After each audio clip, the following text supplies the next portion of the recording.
What's up, everybody? We're out here in Arizona where it's warm enough that we don't even need a coat. So, feel bad for everybody back home, but not too bad.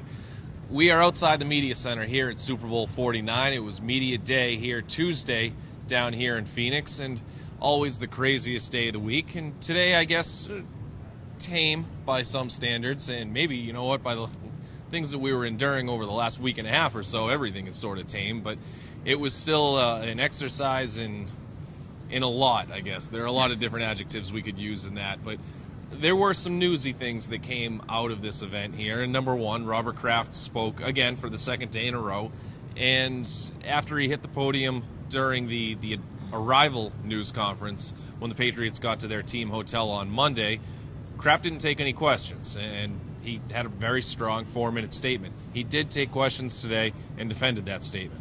Yeah, he stood by, obviously, what he had to say, and that kind of impromptu and unprecedented wasn't a news conference. There weren't questions, but in a statement basically defending his team, standing by his team, and also basically telling the league, hey, if you're wrong, I want an apology. Today we spoke to him and basically said, look, I stand by my statement. I stand by what I said. Asked why he chose to do it. He said, while he was on the plane, he kind of debated doing it, going back and forth. But, the bottom line, he felt it was the right thing to do. Number two, Bill Belichick really started to turn the page. And he did that upon arrival in Phoenix and continued that. I'm on to Seattle. I'm on to Seattle. I'm on to Seattle every single time that somebody would ask him about deflated footballs during the media day news conference. And again, I think that Belichick has tried to push this story forward each time he has spoken in the last week, but now he's done addressing the thing. And with the Ted Wells statement, this investigation is going to last at least a few more weeks. It does the Patriots very little good to address every sort of wrinkle that hits this storyline. So let's get into a little bit of football. Josh McDaniels spoke today for the first time in a week or two, and he was candid when he was discussing the possibility that he could be a head coach again someday. And somebody asked him, is that something that he would like to get another chance at? And he said straightforward, I would love to. So I mean, McDaniels, who he's not going to get a head coaching job unless there's a surprise opening created after the Super Bowl, because the last vacancy will reportedly be filled by Seahawks defensive coordinator Dan Quinn down in Atlanta, which looked like McDaniels' best opportunity to get a new job. But in the future, we know that McDaniels, if the right job comes along, he will jump at it. Yeah, without question.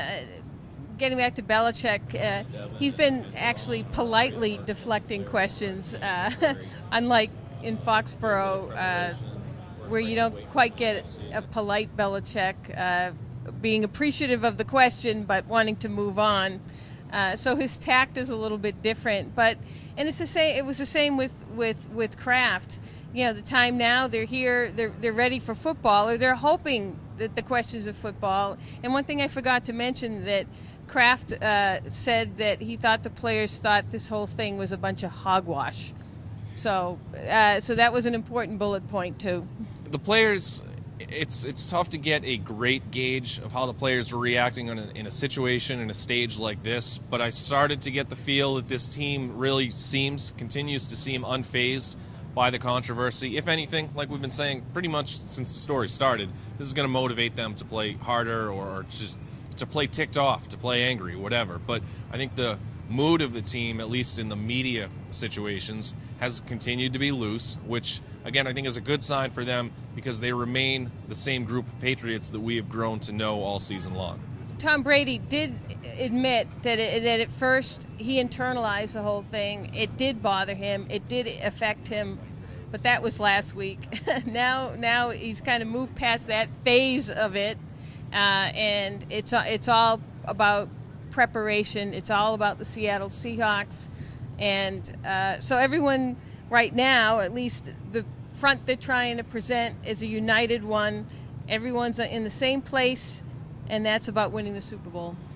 Anything else jump out at you, media day? I mean, there was a guy walking around with no clothes on and just a barrel, which whatever. I mean, there were a couple guys in superhero costumes like there usually are. Well, and as you know, being at Gronk's booth, there was a million attempts to make him do some pretty odd things, but he held his own. Or so what I'm told. We had a reporter stationed there, Tom Lehman, and you'll have to read about it all in the Herald tomorrow.